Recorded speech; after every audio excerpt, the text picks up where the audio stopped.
Il fait de plus en plus froid. La température descend très vite en dessous du zéro. Et bien qu'il n'y ait pas de neige, le froid devient insupportable. Du givre apparaît sur le sol, l'herbe et les arbres, et de la glace se forme sur les étendues d'eau à une vitesse incroyable. Grelottants, les gens du monde entier lèvent les yeux vers le ciel, et leurs mâchoires tombent d'incrédulité. Le soleil est devenu 2 fois plus petit qu'avant.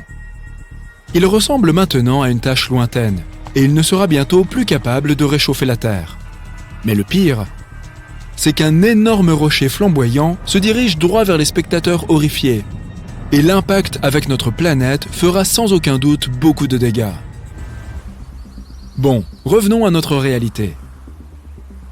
La Terre se trouve exactement au bon endroit dans notre système solaire. Elle n'est ni trop près ni trop loin du Soleil, ce qui rend la température sur notre planète non seulement tolérable, mais plutôt agréable. Les scientifiques qualifient souvent Vénus, la 2e planète en partant du Soleil, de jumelle maléfique de notre Terre, car elle est si chaude et inhospitalière qu'aucune vie n'y est possible. Bien sûr, il y a aussi dans son atmosphère d'épais nuages qui font pleuvoir de l'acide, tandis que les gaz à effet de serre font monter la température de surface à des valeurs insupportables. Mais même si Vénus n'avait pas tout ça, rien ne pourrait y vivre à cause de sa proximité avec le Soleil. S'il y avait de l'eau liquide, elle s'évaporerait trop rapidement, ne laissant aucune chance à la vie de se développer. D'un autre côté, Mars, qui vient après la Terre, est un peu trop éloigné du Soleil, ce qui la rend froide et solitaire. Sa température de surface est en dessous de zéro. Elle ne se réchauffe jamais assez pour que l'eau reste liquide longtemps. Sans parler de l'absence d'atmosphère sur la planète rouge, l'élément qui fournit à la Terre de l'air respirable. Donc, si notre planète se rapprochait ou s'éloignait du Soleil, sa température augmenterait ou diminuerait respectivement. Quelques centaines de kilomètres ne feraient pas une grande différence. L'orbite de la Terre autour du Soleil est de toute façon irrégulière, et nous nous rapprochons ou nous éloignons toujours un peu de notre étoile. Une distance qui ferait la différence se mesurerait en millions de kilomètres. Et comme on l'a vu au début de cette vidéo, nous verrions le Soleil beaucoup plus petit que maintenant si nous nous éloignions autant. Les températures pourraient ne pas chuter au moment exact du changement, car il nous resterait encore un peu d'inertie thermique. Mais l'hiver suivant, notre planète deviendrait probablement froide pour toujours. Les océans seraient recouverts de glace et le niveau général de la mer baisserait. Et finalement, la glace réfléchirait davantage la chaleur du Soleil dans l'atmosphère et dans l'espace, ne permettant plus à la surface de notre planète de recevoir la chaleur nécessaire. De plus, davantage de glace signifie aussi moins de vapeur d'eau dans l'atmosphère. Or, la vapeur d'eau capte aussi la chaleur, créant des nuages. Donc, plus il fait froid, moins il pleut. Le froid et le manque de pluie ne permettraient pas aux plantes de survivre longtemps, si bien que des zones glacées et stériles se développeraient rapidement, ne laissant intactes que les zones situées le long de la berge des fleuves, en tout cas pour un temps. Au bout d'un certain temps, les cours d'eau cesseraient aussi de couler, étant soit gelés, soit asséchés en raison de la perte de leur source, à savoir les lacs et les mers qui, bien sûr, gèleraient aussi. Toute vie disparaîtrait aussi autour d'eux. Les plantes d'abord, et avec elles, tout le reste, puisque les plantes produisent à la fois de la nourriture et de l'air respirable. Et à la fin, la Terre deviendrait un immense no man's land gelé. Quant au rocher géant flamboyant dont nous avons parlé, il s'agit d'un astéroïde venu de l'espace à cause du déplacement de l'orbite de notre planète. Jupiter, la plus grande planète de notre système solaire, agit comme un bouclier naturel pour nous contre les roches spatiales. Elle a une masse colossale et la plupart des astéroïdes lancés depuis l'espace sont piégés par sa gravité et tombent à sa surface. Il n'y a pas de vie possible sur Jupiter et sa surface est gazeuse, donc les astéroïdes ont tendance à y disparaître sans laisser de traces. Malgré tout, certains parviennent à dépasser Jupiter et c'est alors que Mars entre en jeu. Elle contribue aussi à notre défense en maintenant en place la ceinture d'astéroïdes entre elle et Jupiter. La masse combinée des deux planètes crée un champ gravitationnel qui ne permet pas aux astéroïdes de la ceinture de voler dans des directions aléatoires, frappant tout sur leur passage. S'il n'y avait pas Mars entre nous et la ceinture, nous serions presque davantage habitués aux pluies de météores qu'à la pluie que nous connaissons. Mettons que la Terre ait remplacé Mars sur son orbite et que nous soyons maintenant quelques centaines de millions de kilomètres plus loin du Soleil. La masse de la Terre est plus ou moins similaire à celle de Mars. Donc, la ceinture d'astéroïdes est toujours à sa place. Mais les températures vont quand même baisser et la vie va bientôt s'éteindre. Mais si Mars restait là où elle est, et que la Terre se déplaçait simplement, ce serait un désastre. Il n'y a aucune chance pour que les planètes tournent autour du Soleil à la même vitesse, car leur masse n'est pas égale. À un moment donné, elles entreraient en collision les unes avec les autres. En tenant compte de leur vitesse, elles se fissureraient et se briseraient toutes les deux, créant peut-être une autre ceinture d'astéroïdes dans notre système solaire. Nous n'aurions pas plus d'espoir si la Terre se rapprochait du Soleil.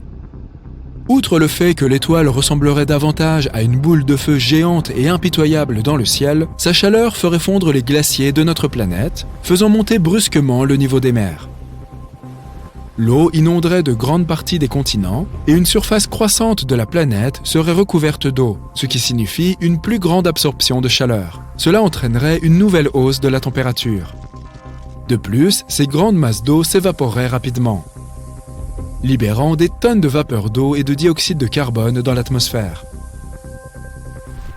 Le dioxyde de carbone est un gaz à effet de serre qui absorbe la chaleur, tout comme la vapeur d'eau. Ensemble, ils retiendraient de plus en plus la chaleur du Soleil, créant des nuages épais et tourbillonnant dans le ciel, presque comme sur Vénus, mais sans l'acide. Et cette épaisse couche de nuages contribuerait aussi à chauffer la surface de notre planète. Au final, la Terre entière se réchaufferait tellement que la vie à sa surface deviendrait globalement insupportable. Seules les créatures les plus résistantes seraient capables de survivre à des températures aussi élevées. Celles qui vivent dans les déserts, par exemple. Malgré la présence de précipitations, qui ne cesseraient pas comme dans le scénario froid, les plantes auraient du mal à s'adapter à ces nouveaux environnements torrides. Celles des régions plus fraîches de la planète seraient les premières à se faner et à disparaître. Mais ensuite, les plantes des climats tempérés et enfin tropicaux disparaîtraient aussi. Et une fois de plus, la Terre se transformerait en une boule de roche stérile, mais cette fois-ci surchauffée plutôt que gelée. La distance de notre planète par rapport au Soleil, son inclinaison, sa vitesse de rotation autour de son axe, son orbite autour du Soleil, et même la présence de la Lune dans le ciel, tout cela est crucial pour que la vie sur Terre perdure. Par exemple, si la planète n'était pas inclinée par rapport au Soleil, il ferait une chaleur insupportable à l'équateur et un froid impossible au pôle. Les saisons cesseraient également de se succéder, divisant la Terre en bandes d'été et d'hiver sans fin. Avec l'inclinaison et la rotation actuelle, notre planète est chauffée uniformément de tous les côtés, comme un four à chaleur tournante. Elle se dirige vers le Soleil d'un côté pour se réchauffer, tandis que l'autre se refroidit pendant la nuit. S'il n'y avait pas d'alternance de jour et de nuit, nous ne vivrions probablement que dans certaines régions de notre planète où il y régnerait un crépuscule sans fin. Imagine notre vie sans ces magnifiques levées et couchers de soleil. Donc finalement, on va peut-être laisser les choses telles qu'elles sont, d'accord ? Ah, quelle belle famille cosmique. Voici Mars. Je parie que tu l'as déjà rencontré. Ces deux petits bonshommes sont Phobos et Deimos, les petites lunes de Mars. Mais il semble que Mars ne les traite pas comme il se doit. On pense que Phobos et Deimos sont des astéroïdes capturés. Toutefois, en raison de la gravité, Phobos se rapproche progressivement de Mars, et l'on prévoit qu'il finira par être détruit par la gravité de la planète dans les 35 millions d'années à venir. Je ne serai plus là à cette période. J'imagine donc qu'il en résultera un anneau de débris autour de Mars, semblable aux anneaux de Saturne. Cependant, ce processus est un phénomène naturel et non pas un acte destructif de la part de Mars. Apparemment, Phobos est en train de se faire détruire par les forces gravitationnelles folles de la planète rouge. Mais ce n'est pas tout. La surface de Phobos est parcourue de sillons parallèles bizarres. On pensait que ces sillons étaient dus à la chute d'un astéroïde. Mais les scientifiques pensent aujourd'hui qu'ils résultent en fait de l'intense gravité de Mars, qui tire la Lune vers le bas. Voilà ce qu'on appelle un voyage mouvementé. Les scientifiques ont l'idée saugrenue que lorsqu'une petite lune, comme Phobos, se rapproche trop d'une grande, comme Mars, elle commence à s'étirer vers cette dernière. C'est ce qu'ils appellent la force de marée. On prévoit que Phobos s'étire tellement qu'il se désagrège. C'est fou, non? Et les débris de la Lune formeront un petit anneau autour de Mars, tout comme les anneaux de Saturne. Certains pensaient que les rayures tigrées de Phobos étaient dues aux forces de marée. Mais cette théorie a été écartée parce que la Lune est trop duveteuse. Mais aujourd'hui, ces chercheurs de génie ont effectué des simulations informatiques et ont découvert qu'il y a probablement une coquille dure sous tout ce duvet qui pourrait créer des sillons à la surface. Mais ne t'inquiète pas, au rythme où va Phobos, il s'écrasera sur Mars dans environ 40 millions d'années. Mais si les forces de marée le déchirent déjà, il pourrait ne pas durer aussi longtemps. Cependant, nous aurons encore l'occasion d'en apprendre davantage sur Phobos. La NASA vient de sélectionner 10 chercheurs de renom, originaires de tous les États-Unis, pour faire partie de l'équipe de travail scientifique de la mission MMX, Martian Moons Exploration de la JAXA, l'agence d'exploration aérospatiale japonaise. En tant que scientifiques participants soutenus par la NASA, ils aideront la JAXA à explorer les 2 lunes martiennes, Phobos et Deimos. Ils prévoient même d'atterrir sur Phobos et de prélever un échantillon de sa surface. Le lancement de la mission est prévu pour 2024 et nous mettrons la main sur cet échantillon en 2029. 7 des heureux chercheurs utiliseront les instruments de volume MMX pour mener leurs recherches. Phobos est une véritable bizarrerie. Il ne mesure que 27 km de large et orbite autour de Mars à une distance de 6000 km. Pour être plus précis, c'est bien plus près que la Lune de la Terre, qui met 27 jours à tourner autour de nous. Mais Phobos est dans une spirale de mort vers Mars et tombe lentement vers la surface de la planète à une vitesse de 6 pieds tous les 100 ans. Mais il doit y avoir une raison pour que Mars agisse aussi méchamment, non? Et si c'était par simple vengeance? D'accord, imagine un peu. Mars s'occupe de ses affaires. Elle est chaude et humide comme une jeune Terre. Elle dispose d'un champ magnétique qui la protège des radiations cosmiques et maintient une atmosphère agréable et épaisse. La vie est belle. Mais voilà qu'au moins 20 astéroïdes, chacun de la taille d'un petit pays, viennent s'écraser sur Mars comme dans une gigantesque partie de whack-a-mole cosmique. L'un d'entre eux laisse même un cratère de près de 2000 miles de large. Imagine maintenant ce que doit ressentir Mars en ayant 2 astéroïdes pour Lune, et sachant ce que d'autres astéroïdes ont fait à la planète rouge. Tous ces impacts sont comme un coup de poing massif dans les entrailles de Mars, et son champ magnétique, déjà faible, est frappé de plein fouet. Le noyau surchauffe et ne peut plus circuler correctement, ce qui signifie qu'il n'y a plus de champ magnétique pour protéger la planète. C'est comme si tu ne portais rien à une profondeur équivalente à celle de la fosse des Mariannes. Si c'était possible, tu serais sans défense. Et frigorifié, c'est en gros CE qui est arrivé à Mars. La pauvre planète se retrouve donc dans le froid, sans protection contre tous ces méchants rayons cosmiques. C'est comme sortir sans crème solaire, ce n'est pas une bonne idée. Mais au moins, nous pouvons apprendre des erreurs de Mars et faire en sorte que la Terre ne subisse pas le même sort. Peut-être devrions-nous commencer à investir dans une assurance contre les astéroïdes. Mais croyez-moi, la planète rouge n'est pas du tout méchante. En fait, elle est plutôt amicale. Alors que Mars semble être assez dur envers Phobos, il y a une chose qui pourrait prospérer avec son aide. Une équipe de scientifiques a trouvé le moyen de faire pousser du riz sur Mars. Oui, tu as bien entendu. Ils ont utilisé le MMS. Pas le moyen dépassé d'envoyer des photos, mais un sol spécial appelé Morave Mars Simulant. Il est censé imiter le sol martien. Mais voilà le hic. Le sol martien contient des sels de perchlorate qui peuvent être toxiques pour les plantes. L'équipe a donc cultivé 3 types de riz, un normal et 2 modifiés par des mutations génétiques qui les rendent plus aptes à gérer le stress comme la sécheresse ou la salinité. Et devine quoi? Les souches mutantes ont pu s'enraciner dans un sol contenant 1 gramme de perchlorate par kilogramme. Bravo à la Terre martienne. Mais attends un peu. Le riz cultivé dans le MMS n'a pas donné d'aussi bons résultats que celui cultivé dans du terreau ordinaire. L'équipe a donc décidé de mélanger un quart du terreau avec le simulant martien, et voilà. Les plantes ont commencé à mieux se développer. Ces scientifiques ne pensent pas seulement à nourrir les martiens. Ils veulent aussi voir si leurs découvertes peuvent aider à cultiver des plantes dans des endroits de la Terre où la salinité est élevée. Le projet a démarré lorsque 2 chercheurs se sont rencontrés autour d'un café et ont décidé d'essayer de faire pousser des plantes ensemble. C'est bien, non? Mais si l'on veut cultiver du riz sur Mars, il faut faire venir des quantités folles d'eau de la Terre, car il n'est pas facile d'étancher la soif de cette plante. Tu as raison, il faut environ 1700 litres d'eau pour faire pousser une livre de riz. Mais devine quoi?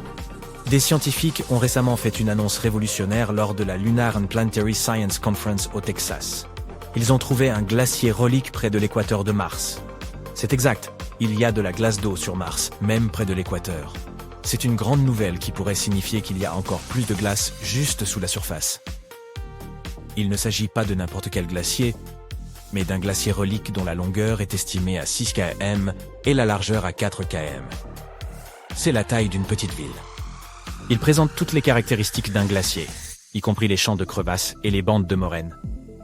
Mais attention, il ne s'agit pas de glace, mais d'un dépôt de sel qui s'est formé sur le glacier tout en préservant sa forme. Comment ce dépôt de sel s'est-il formé? Il se trouve que les matériaux volcaniques qui recouvrent la région pourraient y être pour quelque chose. Lorsque ces matériaux entrent en contact avec la glace d'eau, des sels de sulfate peuvent se former et s'accumuler pour former une couche dure et croûteuse. Au fil du temps, l'érosion a éliminé les matériaux volcaniques, exposant les sulfates et révélant les caractéristiques uniques du glacier. Ce glacier est jeune. Il date probablement de la période géologique amazonienne. Cela signifie qu'il y a eu de la glace à la surface de Mars dans un passé récent. Qui sait quels autres secrets glacés Mars cache? Mais attends un peu, il y a encore des recherches à faire. Les scientifiques doivent déterminer s'il y a encore de la glace d'eau préservée sous le dépôt de sel ou si elle a entièrement disparu. Et s'il y a encore de la glace d'eau à faible profondeur près de l'équateur, cela pourrait avoir des implications majeures pour l'exploration humaine. Imagine que tu puisses extraire de l'eau du sol dans un endroit plus chaud. Cela changerait la donne. Voyons donc ce que ces scientifiques découvriront d'autre sur notre voisine rouge préférée. Peut-être qu'un jour, nous pourrons même visiter la statue du glacier de sel en personne. À la prochaine. Ok, tout le monde se calme. Fin du monde. Prise 1. Au début, cela ressemble à une boule de feu. Elle grossit d'une minute à l'autre. Bientôt, elle semble être plus grosse que le soleil. Les gens sont figés sur place, les yeux rivés sur le ciel. Ils n'ont pas encore pris conscience qu'ils doivent courir pour sauver leur vie. Non pas que cela va les aider. L'astéroïde percute la Terre avec une force énorme. Il ne s'arrête pas de bouger avant d'avoir traversé la croûte terrestre à une profondeur de plusieurs kilomètres. Des milliers de kilomètres cubes de roches solides se transforment instantanément en vapeur. Toutes les créatures et les personnes qui sont assez proches pour assister à la collision ne vivent pas plus de quelques secondes. Le sol autour du cratère d'impact est recouvert de centaines de mètres de cendres brûlantes et de gravats. Quelques secondes à peine après la collision, l'herbe, les arbres et les buissons à des kilomètres à la ronde prennent feu. Mais ce n'est pas tout. La collision déclenche une série de catastrophes naturelles, à commencer par des tsunamis. Ce qui n'a pas brûlé dans les premières minutes est inondé. Dans certains endroits, les vagues du tsunami dépassent 305 mètres de hauteur. Des tremblements de terre commencent à secouer la planète. Moins d'une heure après que l'astéroïde s'est écrasé sur la planète, une rafale de vent fouette le monde. Sa vitesse est de plus de 1000 km/h. L'ouragan aplatit tout ce qui est encore debout et disperse des débris sur des kilomètres à la ronde. Un peu plus loin de la zone d'impact, le ciel commence à s'assombrir. C'est pourquoi les étoiles filantes semblent encore plus brillantes. Mais ce ne sont pas des étoiles, ce sont des débris qui retombent en pluie sur la planète. Ils pénètrent dans l'atmosphère de la Terre en brillant d'un rouge inquiétant à cause du rayonnement infrarouge. Ce ne sont que les premières heures après la collision, mais le ciel est presque complètement noir. Au moment où il commence à s'éclaircir, il n'y a plus de vie sur la planète. Les cendres sont encore en suspension dans l'air. Quand il pleut, l'eau devient très acide. Les incendies continuent de faire rage. Ils produisent des tonnes de toxines qui détruisent la couche d'ozone. La Terre perd son dernier bouclier contre les radiations du Soleil. Ok, ce scénario est un peu trop sombre et triste. Qu'est-ce qu'on a d'autre? La fin du monde pourrait être bien différente. Un jour, une planète errante pourrait pousser la Terre hors de la zone habitable et sur une orbite extrême plus éloignée du Soleil. Le climat de toute la planète commence à devenir de plus en plus froid. Il devient impossible de vivre près des pôles. Toute la vie se rassemble près de l'équateur. Très vite, la moitié de la planète se transforme en un désert glacé. La nourriture et d'autres ressources commencent à manquer. Il fait de plus en plus sombre. Il n'y a pas assez de lumière pour que les plantes obtiennent de l'énergie. Elle se fane et les animaux qui s'en nourrissent ne peuvent plus s'alimenter et meurent. Plus notre planète est éloignée du Soleil, plus l'attraction gravitationnelle de l'étoile sur notre planète est faible.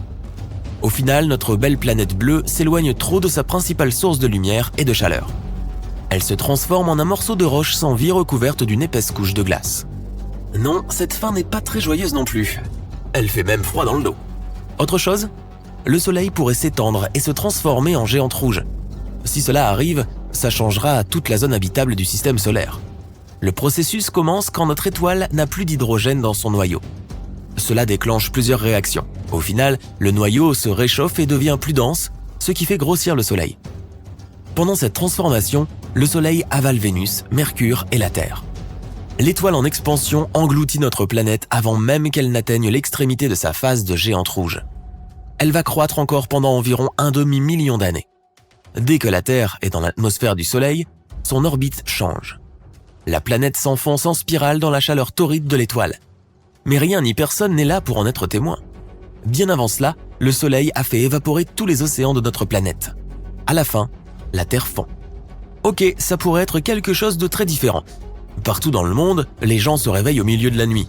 Il fait aussi clair que pendant la journée, mais ce n'est pas la lumière du Soleil. Les cieux sont illuminés d'innombrables aurores, rouges, vertes, violettes. Elles apparaissent même dans les régions où personne n'en a encore vu, comme aux Bahamas, en Jamaïque ou à Hawaï. Le Soleil est une gigantesque boule de gaz en combustion, en constante évolution. De temps en temps, il crache des rafales d'énergie. Ce sont les éruptions solaires. Elles sont souvent accompagnées d'éjections de masse coronale. Cette fois, le Soleil a produit une tempête géomagnétique épique et l'a lâchée sur la couche protectrice de notre planète. Des vagues de particules chargées frappent l'atmosphère de la Terre.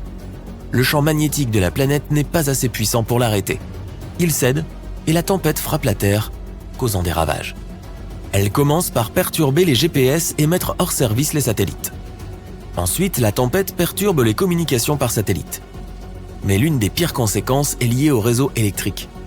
Les surtensions causées par les particules provenant du Soleil endommagent les transformateurs géants.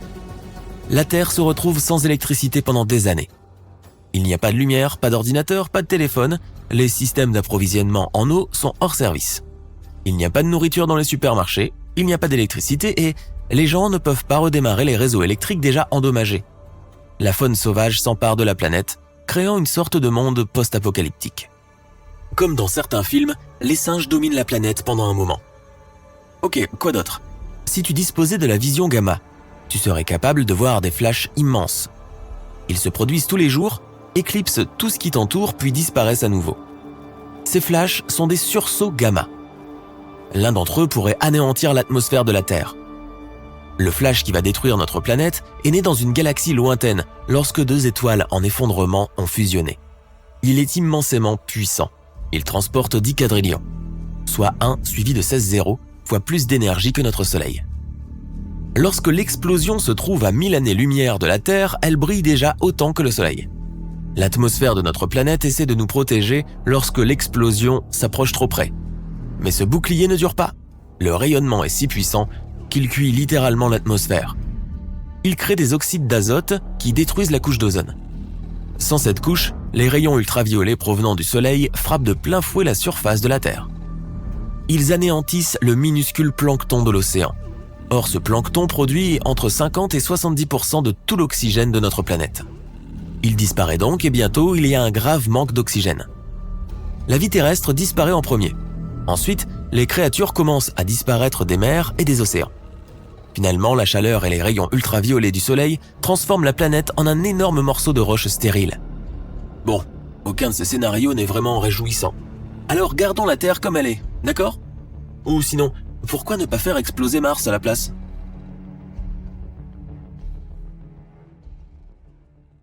Éloignons-nous de la Terre pour la regarder de plus haut. Elle brille comme un sapin de Noël. La nuit, les grandes villes ressemblent à des taches jaunes. Et le jour, nous pouvons voir des structures étranges, comme une île en forme de palmier dans les Émirats Arabes Unis ou une ligne sombre qui traverse la Chine, la Grande Muraille. Ce sont des traces de l'existence humaine. Maintenant, pointons notre télescope vers d'autres planètes. Mars, c'est juste un désert sans fin. Vénus, seulement des rochers et des volcans. Même si nous regardons dans l'espace lointain, toutes les planètes sont sans vie.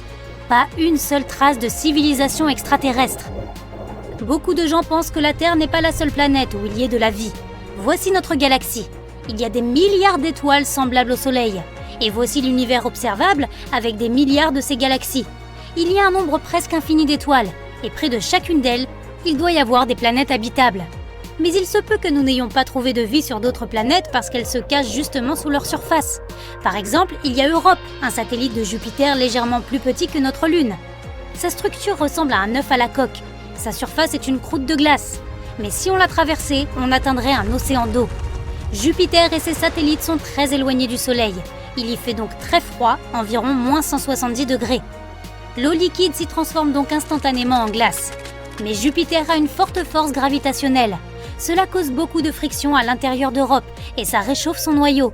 Cette chaleur fait fondre la glace environnante et cela donne un océan d'eau liquide sous sa surface. L'eau est la base de toute vie, donc il pourrait y avoir de simples bactéries dans cet océan. Et qui sait, peut-être qu'il y a aussi d'autres formes de vie, comme des poissons aux formes étranges à cause de la faible gravité, ou des créatures semblables aux baleines, se nourrissant de plancton. En 2009, les scientifiques ont découvert une planète entièrement recouverte d'un océan, GJ 1214. Elle se trouve à environ 40 années-lumière de la Terre et environ 75% de sa masse est constituée d'eau. Pourtant, les températures sur cette planète sont si élevées que cette eau s'évapore. Mais il y a tellement de vapeur qu'elle semble aussi dense que l'eau elle-même. Rien ne pourrait sembler vivre dans de telles conditions.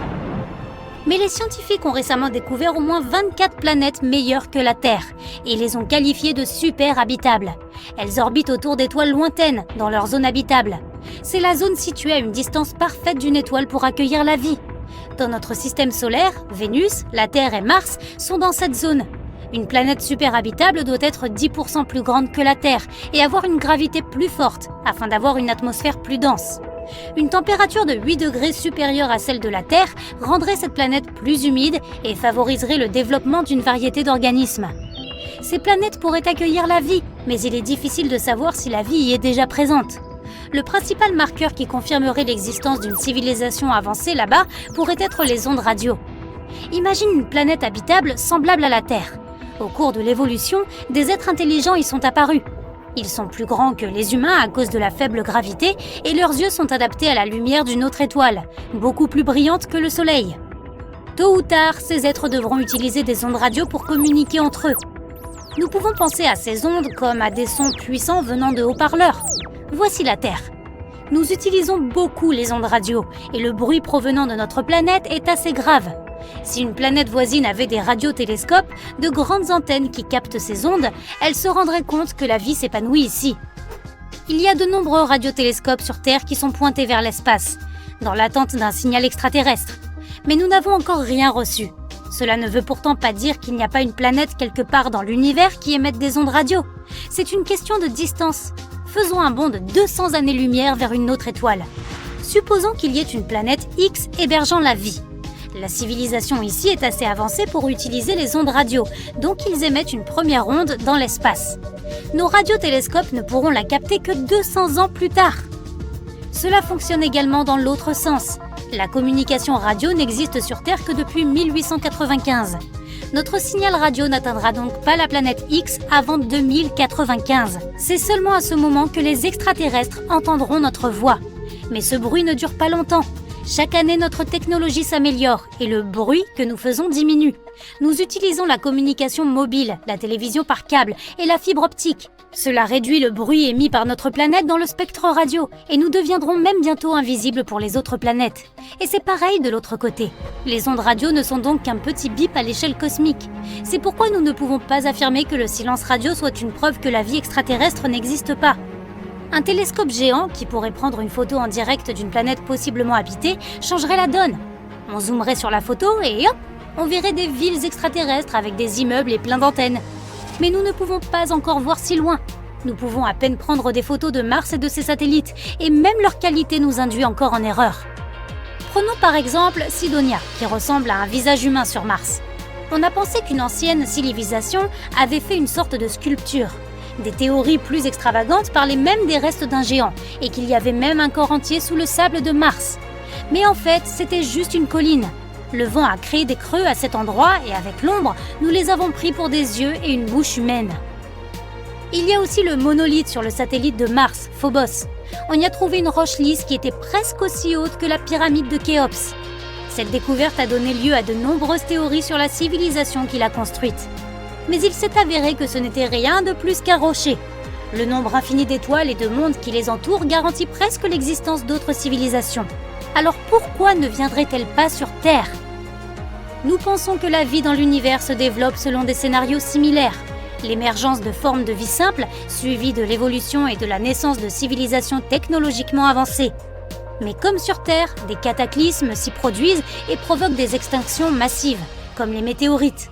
Il y a peut-être une civilisation prête à partir dans l'espace, mais qui fut détruite par une énorme météorite, comme celle qui a effacé les dinosaures de la surface de la Terre. La vie sur cette planète recommencerait donc un nouveau cycle à partir de zéro. En outre, plus la civilisation est avancée, plus le risque d'autodestruction est grand. Les scientifiques pourraient mener des expériences sur des machines, comme le grand collisionneur de Hadron, et y créer accidentellement un trou noir. Celui-ci se mettrait à avaler tout ce qui l'entoure et grossirait.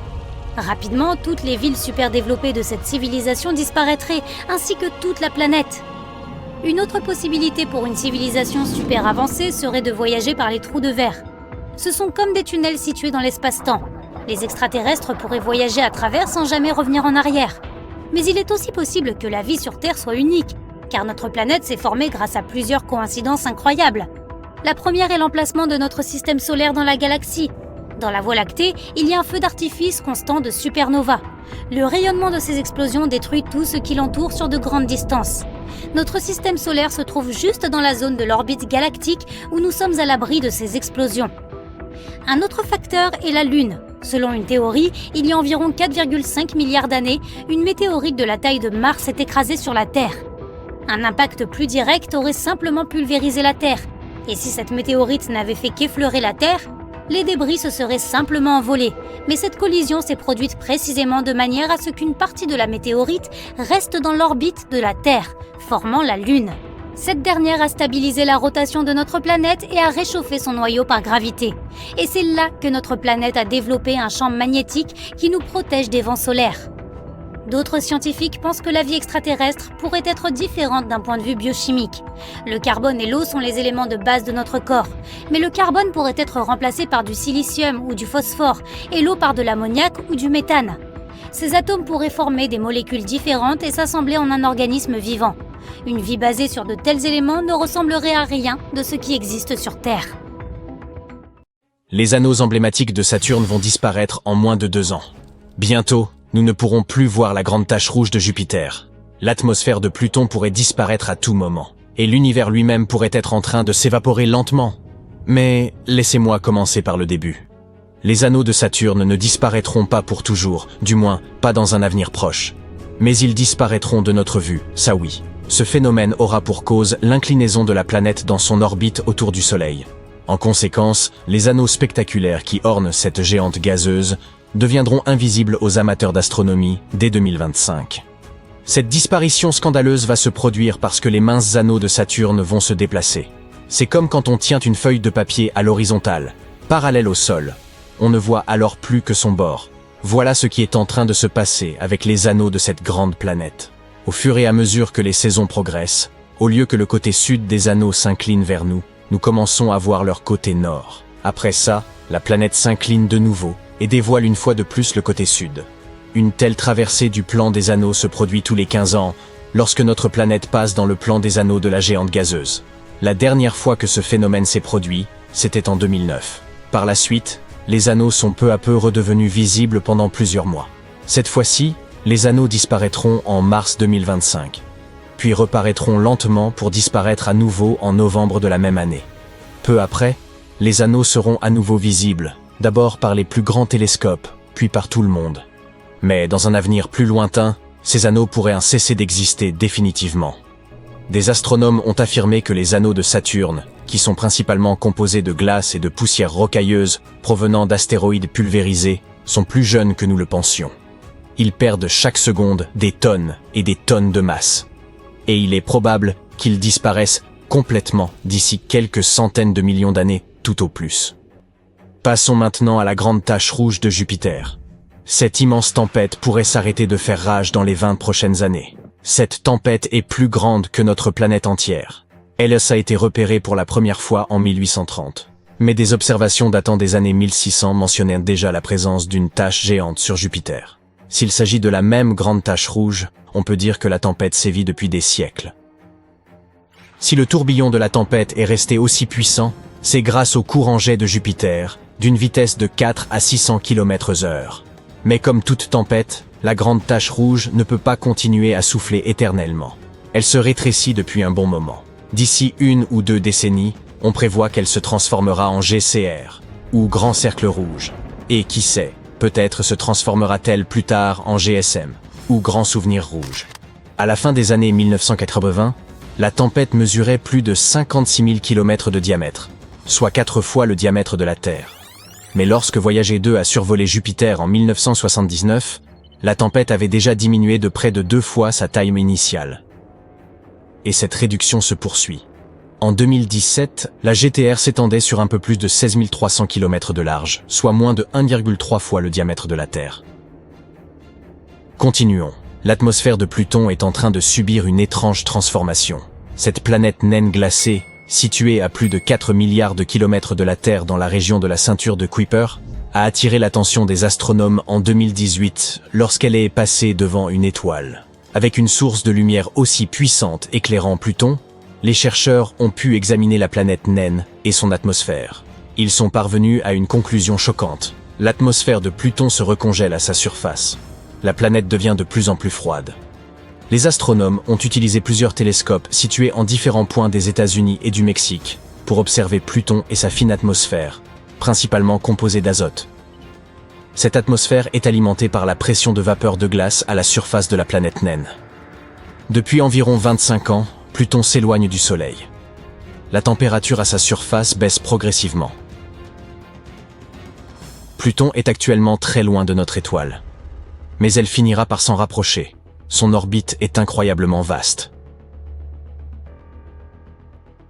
Outre la grande tache rouge de Jupiter, les anneaux de Saturne et l'atmosphère de Pluton, nous perdons aussi des étoiles.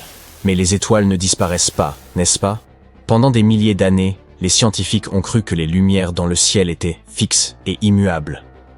Même après avoir réalisé qu'il s'agissait d'objets physiques, comme notre Soleil, ils restaient persuadés que les étoiles ne changeaient que sur des périodes longues de millions, voire de milliards d'années. En réalité, les étoiles les plus massives, qui peuvent être des centaines de fois plus lourdes que le Soleil, peuvent subir des événements catastrophiques soudains. Par exemple, lorsqu'elles atteignent la fin de leur vie, elles se consument dans des explosions immenses, les supernovas, qui brillent pendant des mois et sont visibles sur des centaines de millions d'années-lumière. Mais il y a des étoiles qui semblent disparaître comme par enchantement. Cela devrait être impossible. Ces dernières années, un groupe de chercheurs a tenté de déterminer si un tel phénomène pouvait réellement se produire. Ils ont commencé à comparer les données recueillies au cours de décennies d'observations. Le projet s'appelle VASCO et concerne les sources disparaissant et apparaissant au cours d'un siècle d'observations. Les scientifiques s'intéressent à toutes sortes d'objets qui disparaissent. Mais ils espèrent trouver une étoile qui a été stable et présente pendant une longue période, puis qui a disparu sans laisser de traces. Une étoile qu'aucun télescope surpuissant ne pourrait plus détecter. Notre compréhension actuelle de l'espace et de ses lois suggère que les étoiles se transforment très lentement sur de longues périodes de temps. Les disparitions spectaculaires sont censées laisser des traces visibles. Bien entendu, cela ne signifie pas que toutes les étoiles doivent briller de manière constante. Le ciel est rempli d'étoiles dont l'éclat change et qui pulse, mais l'objectif de VASCO est tout autre. Les chercheurs veulent trouver une étoile qui passe d'une luminosité constante à une disparition totale. Un tel phénomène n'a pas encore été documenté, et une telle découverte pourrait déboucher sur une toute nouvelle physique.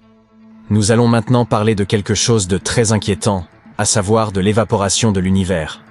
Selon une célèbre théorie proposée par Stephen Hawking, les trous noirs, les objets les plus denses de l'univers, s'évaporent avec le temps. Ils perdent de leur masse sous la forme d'un étrange rayonnement. Mais une nouvelle étude affirme que le rayonnement de Hawking, ou quelque chose de très similaire, pourrait ne pas être limité aux trous noirs. Il est probable qu'il soit présent partout, ce qui pourrait signifier que l'univers lui-même s'évapore lentement sous nos yeux. Personne n'a jamais observé le rayonnement de Hawking. mais les théories et les expériences suggèrent qu'il peut exister. Voyons comment ça fonctionne. On croit à tort que les trous noirs sont des aspirateurs cosmiques qui engloutissent tout ce qui s'en approche de trop près grâce à leur immense force gravitationnelle. En réalité, les trous noirs n'ont pas plus de gravité que n'importe quel autre corps de masse similaire. Ce qui les rend célèbres, c'est leur densité. Des quantités incroyables de masse entassées dans un espace minuscule.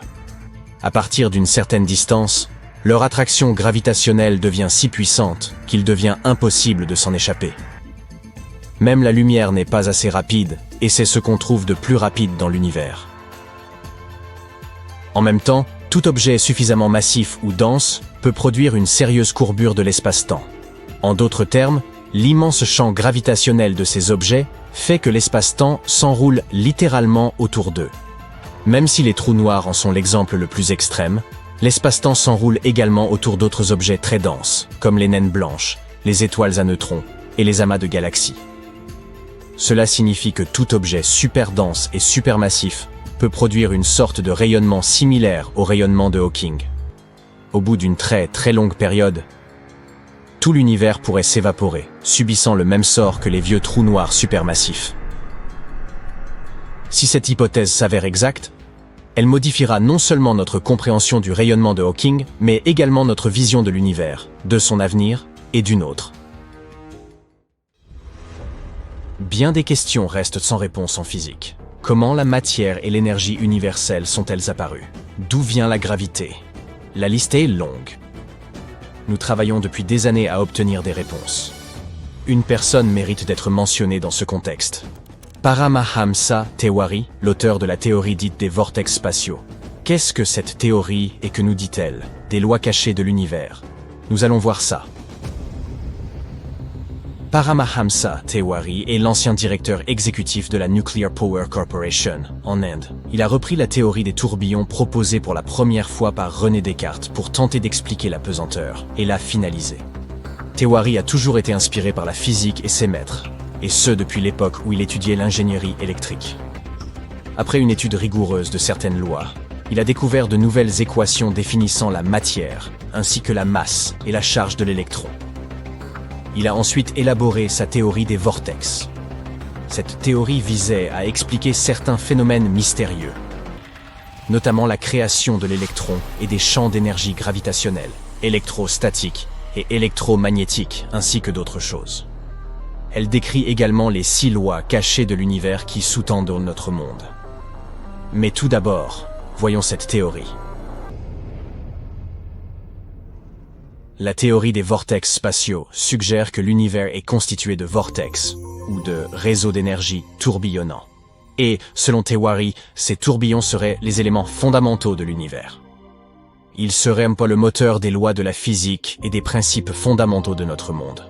En gros, tout dans l'univers serait connecté et interconnecté grâce à ces tourbillons. Cette théorie n'est pas vraiment basée sur des observations réelles, mais plutôt sur des modèles mathématiques et informatiques.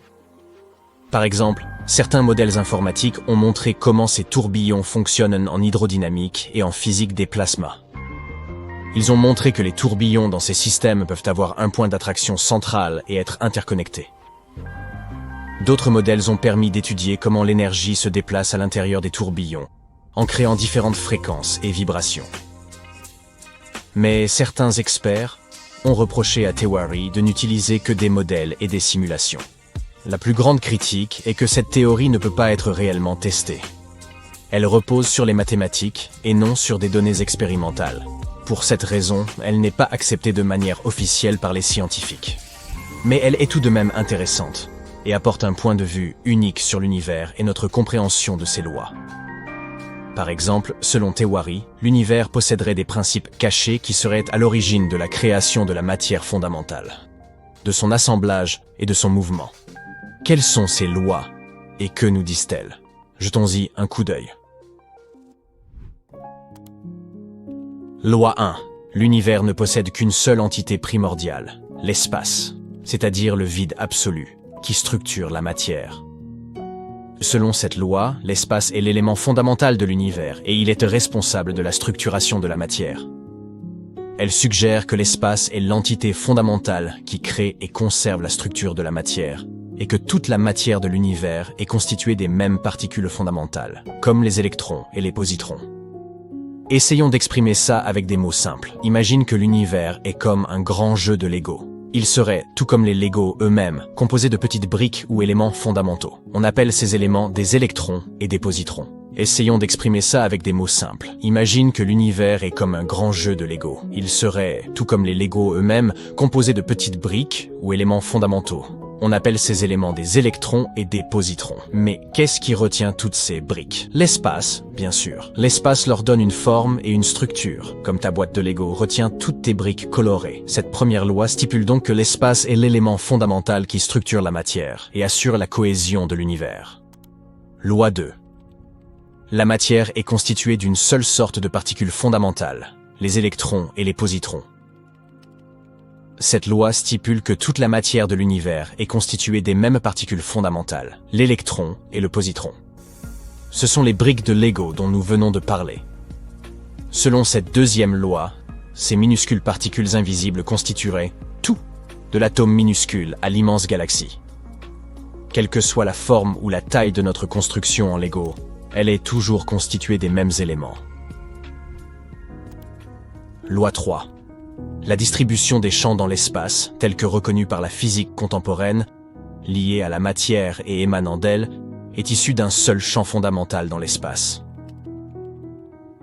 Cette loi stipule que les champs reconnus par la physique contemporaine, tels que les champs électromagnétiques et gravitationnels, sont des effets découlant d'un seul champ fondamental dans l'espace. Elle suggère que ce champ fondamental est responsable de la création de tout ce que nous observons dans l'univers. Tentons de simplifier les choses. Cette fois, imagine que l'univers est comme un grand terrain de jeu. Les différents champs que nous observons, comme le champ gravitationnel et le champ électromagnétique, sont comme différents jeux présents sur ce terrain. Mais l'important, c'est que nous sommes toujours dans un seul et même espace fondamental, le terrain de jeu lui-même qui maintient tout ensemble. Selon cette troisième loi, sans le terrain de jeu, nous ne pourrions jouer à aucun jeu.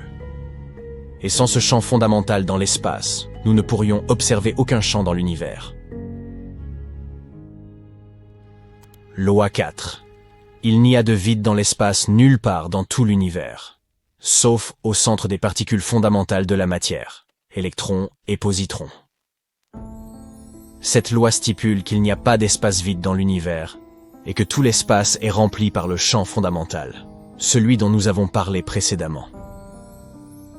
Les électrons et les positrons se trouvent partout, et même les choses que nous considérons comme vides, comme le vide, sont en fait remplies de minuscules particules. Selon cette loi, les seuls espaces vraiment vides que nous pouvons trouver dans l'univers se trouvent au centre des particules fondamentales, électrons et positrons. Loi 5. À partir d'une seule constante universelle fondamentale, toutes les constantes considérées comme universelles dans la physique contemporaine sont dérivables. Cette loi stipule que toutes les constantes considérées comme universelles dans la physique contemporaine peuvent être dérivées d'une seule constante fondamentale. Toutes les constantes de la physique sont interconnectées et peuvent être expliquées par un seul principe fondamental. Je sais que je t'ai déjà beaucoup demandé de te servir de ton imagination, mais sois patient avec moi. Cette fois-ci, imagine que l'univers est une grande recette de cuisine. Toutes les constantes de la physique, comme la vitesse de la lumière, la constante gravitationnelle et la constante de Planck, sont des ingrédients. Ils sont en grand nombre et tous très différents. Mais, tout comme tous les ingrédients d'une recette sont interconnectés et s'assemblent pour former un seul plat, toutes les constantes de la physique s'assemblent pour former l'univers. Et tout comme une recette a un ingrédient principal qui maintient tout ensemble, la physique a également une constante fondamentale unique qui maintient tout ensemble. Loi 6. La structure spatiale de la matière fondamentale sous-microcosmique se répète uniformément dans les structures spatiales des corps macrocosmiques comme les planètes, les étoiles et les galaxies. Cette loi stipule que la structure des particules fondamentales qui composent la matière se répète uniformément à toutes les échelles, des particules subatomiques aux grands corps macrocosmiques. Elle suggère que les mêmes principes fondamentaux régissent la structure de la matière à toutes les échelles. Revenons à notre analogie culinaire. En utilisant différents ingrédients et en les combinant de différentes manières, notre cuisinier peut créer de nouveaux plats. Ces plats seront tous différents, et ils peuvent être très simples ou très complexes. Mais en les créant, le cuisinier applique toujours les mêmes principes et les mêmes connaissances. De la même façon, l'univers crée différentes structures, des atomes aux galaxies en passant par les étoiles et les planètes. Mais il utilise toujours les mêmes principes fondamentaux pour créer toutes ces choses. Cette loi suggère donc que la structure des particules fondamentales qui composent la matière est répétitive et uniforme à toutes les échelles. Voilà les 6 lois fondamentales de l'univers, selon Tewari. Et même si tout ça n'est pas accepté par la science officielle, c'est quand même quelque chose de très intéressant.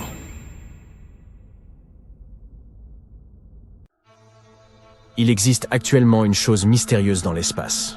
Une tâche insolite que les scientifiques essaient en vain d'expliquer depuis plus de 15 ans. Plusieurs théories ont été élaborées à ce sujet. L'une d'elles affirme qu'il pourrait s'agir d'une marque laissée par une collision avec un univers parallèle. Est-ce vrai? Voyons ce qu'il en est. Regardez cette carte. C'est la carte de notre univers. Enfin, pas vraiment. Il s'agit en réalité de la carte du fond diffus cosmologique, également appelée simplement rayonnement fossile. Il y a plusieurs milliards d'années, il y eut un Big Bang, grande explosion. Ce dernier fut si puissant qu'il créa notre univers tout entier. Bien entendu, un tel événement ne pouvait pas se produire sans avoir de répercussions. Et il s'avère que ses conséquences sont littéralement partout. Le Big Bang a donc laissé derrière lui un rayonnement électromagnétique, que nous connaissons sous le nom de rayonnement fossile. Nous ne le voyons pas, et pourtant, il est littéralement là, sous notre nez, dans notre vie quotidienne. Et si vous aviez des super-pouvoirs, vous verriez que tout ce qui vous entoure brille de cette faible lumière. Ce rayonnement est très important. Si nous n'avions jamais trouvé le rayonnement fossile, nous n'aurions jamais découvert le Big Bang. Avant cette découverte, les scientifiques pensaient que l'univers avait toujours existé. Il n'y avait pas de commencement et il n'y aurait pas de fin. Cela nous semble aujourd'hui assez ridicule, mais il y a moins d'un siècle, les gens en étaient absolument sûrs. Stephen Hawking a été l'un des premiers scientifiques à deviner que l'univers avait bel et bien un commencement. Ce type était tellement cool qu'il s'en est rendu compte alors qu'il n'était encore qu'un étudiant, alors qu'il travaillait sur sa thèse de doctorat. Malheureusement, il n'avait aucune preuve à l'époque. S'il y a eu une telle explosion il y a des milliards d'années, alors où sont les traces? Où en est la preuve? S'esclavent alors ceux qui croient à la théorie de l'éther stationnaire. Mais pas de panique, cette preuve est vite arrivée. En 1965, les astronomes Arno Penzias et Robert Wilson découvrirent le rayonnement fossile. Ce fut la première preuve grandiose du Big Bang. Il s'est avéré que le rayonnement était partout, mais invisible à nos yeux. D'ailleurs, au début, Penzias et Wilson eux-mêmes l'avaient confondu avec le bruit d'une grande ville, ou avec des pigeons, ou quelque chose de ce genre. Pour leur découverte, qui bouleversa par la suite le monde de la science, ils reçurent le prix Nobel. Les gens découvrirent donc qu'ils étaient entourés de rayonnements électromagnétiques. Ils ont ensuite commencé à collecter des données à ce sujet et ont accumulé de plus en plus d'informations au fil des ans, jusqu'à ce qu'ils réalisent cette carte. Il s'agit d'une carte des températures du rayonnement fossile. En la créant, les scientifiques ont découvert quelque chose d'inhabituel. Jetons-y un coup d'œil. Elle ressemble à un vaste ensemble d'endroits chauds et froids. Mais en réalité, notre univers est assez uniforme. Toutes les températures sur cette carte sont proches de moins 270,5 degrés Celsius, avec très peu de différence entre elles. Ces fluctuations de température entre les différents points de la carte s'avèrent de faible amplitude, et chaque petit point s'étend en fait sur des millions d'années-lumière. Notre monde est donc plutôt calme et stable, sauf sur un point, le cold spot, qui signifie « point froid » en français. C'est ce point, juste ici. Les astronomes l'ont découvert pour la première fois en 2004. À première vue, il n'y a rien d'inhabituel. Il s'agit simplement d'une région où la température est inférieure à la moyenne de quelques microkelvins. Mais n'oubliez pas qu'il ne s'agit pas d'une petite zone, il s'agit d'une gigantesque région froide. Elle fait littéralement des millions d'années-lumière. Une petite minute, ont alors objecté les scientifiques. Cela ne peut pas être vrai. L'univers devrait être homogène partout. Selon notre modèle standard, ce point froid ne devrait tout simplement pas exister. Or, il se trouve qu'il est là. Il ne s'agit pas d'une simple erreur mathématique. Il existe bel et bien. Qu'est-ce que ce point froid? Et comment est-il apparu? Les astronomes tentent de répondre à ces questions depuis des années. Aujourd'hui encore, nous ne disposons que de quelques théories. Parlons-en. Théorie 1, texture cosmique. Cette idée a été évoquée à la fin de l'année 2007. Des scientifiques ont alors suggéré que le cold spot pourrait représenter des collines de l'espace. En d'autres termes, il pourrait s'agir d'une région cabossée de l'univers, qui fait simplement partie de sa composition. Néanmoins, il s'agit d'une théorie assez stupide, qui a été rapidement écartée. Théorie 2, le supervide. Considérée pendant un certain temps comme la plus plausible, cette hypothèse affirmait que le cold spot était en fait ce que l'on appelle un supervide. Il s'agit d'un endroit terrifiant et sombre de notre univers, où il n'y a pratiquement pas de galaxies. Et c'est justement parce qu'il s'agit d'une région déserte, où il n'y a presque rien, qu'elle nous semble froide. Cette théorie a toutefois été réfutée en mai 2017. Après avoir examiné attentivement le cold spot, les scientifiques ont constaté qu'il n'y avait aucun signe d'un supervide à cet endroit. En outre, les vides et les supervides, qui existent réellement, soit dit en passant, sont toujours de très petite taille. Or, le cold spot est littéralement des milliers de fois plus grand qu'ils ne le sont en général. Il devait donc y avoir une autre explication. Et il se trouve qu'il y en a une. Peut-être la plus étrange de toutes. Théorie 3. Un univers parallèle. Cette idée controversée a été avancée par la cosmologue et physicienne théoricienne Laura Mersini-Houghton. Selon elle, le cold spot pourrait être la trace laissée par une collision de notre univers avec un univers parallèle. La cosmologie standard ne peut pas expliquer un trou cosmique aussi gigantesque, explique Laura Mersini-Houghton. Il s'agit de l'empreinte indéniable d'un autre univers situé au-delà des limites du nôtre. Son hypothèse est basée sur la théorie du multivers, d'après laquelle il existe en fait un nombre infini d'univers comme le nôtre dans le monde. Ils entrent constamment en collision les uns avec les autres et se poussent les uns les autres. Push en anglais, ce qui crée des nouveaux Big Bang. Peut-être le cold spot est-il une espèce d'échymose résultant d'une telle collision? En mécanique quantique, ce genre de théorie délirante est assez courant, mais pour la physique standard et la compréhension du monde, c'est un véritable bouleversement. Bien sûr, nous avons besoin de preuves solides. L'équipe de Mersini-Houghton a commencé à y travailler. Le professeur Tom Shanks, du Centre d'astronomie extragalactique de l'Université de Durham, participe également à ces recherches. Le multiverse, le plus fou des modèles exotiques d'explication du cold spot, est en réalité le plus standard si l'on se réfère à notre modèle actuel de l'univers, écrit-il dans l'un de ses ouvrages. De quelles preuves avons-nous besoin? Notre cold spot est situé dans l'hémisphère sud. Selon Shanks, s'il y a vraiment eu une collision entre deux univers, nous devrions trouver un autre cold spot, et il devrait se trouver dans l'hémisphère opposé, l'hémisphère nord. Si les astronomes le trouvaient, cette théorie serait confirmée, et ce serait la première preuve de l'existence d'un univers parallèle. Évidemment, tout n'est pas si simple. Pour trouver un deuxième point, nous avons besoin des télescopes les plus récents et les plus sensibles qui existent. Nous devons également en apprendre davantage sur la nature de l'énergie noire et la manière dont elle affecte l'espace, etc. En d'autres termes, le chemin à parcourir est encore long. Il n'y a pas si longtemps, des scientifiques pensaient avoir découvert le deuxième cold spot. Des chercheurs du Nouveau-Mexique croyaient l'avoir trouvé dans l'hémisphère nord. Malheureusement, il s'agit probablement d'une erreur. La carte utilisée par ces chercheurs comportait une grande part d'inconnus. Il est donc possible que leur découverte ne soit que le résultat d'un accident causé par d'autres vides. En résumé, aucun autre cold spot n'a encore été trouvé jusqu'à présent, malgré des recherches minutieuses. Cela dit, encore une fois, même le meilleur et le plus moderne des équipements reste loin d'être parfait. Cela ne signifie pas qu'il n'y a pas d'autres cold spots, mais simplement que nous ne l'avons pas encore trouvé. Si un jour nous le trouvions, cela pourrait révolutionner le monde de la science pour toujours. Nous confirmerions non seulement la théorie des univers parallèles, mais aussi la fameuse théorie des cordes. Cela pourrait expliquer tout ce qui se passe dans notre monde. En revanche, si cela se produisait, nous aurions encore plus de questions que nous n'en avions déjà. Comment ces deux univers sont-ils entrés en collision? Comment tout cela fonctionne-t-il? Jusqu'à présent, il ne s'agit que de suppositions. Nous ne pouvons pas affirmer que le Cold Spot est la trace laissée par la collision d'univers parallèles.